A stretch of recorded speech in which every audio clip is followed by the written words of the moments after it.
At ang plenary, pag recess na, ay po pwede lang magkaroon kung merong request ang presidente. Pero nakasaad sa ating saligang batas na yung request for emergency session ay only for urgent legislative matters.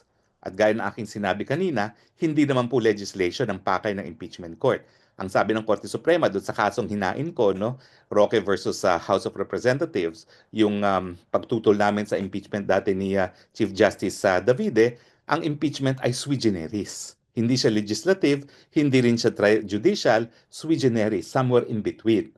They sit as judges but in their capacity as legislators dahil sila ay hinalal ng taong bayan. So, talagang kinakailangan mag-antay ng June 2 para umusad ang proseso.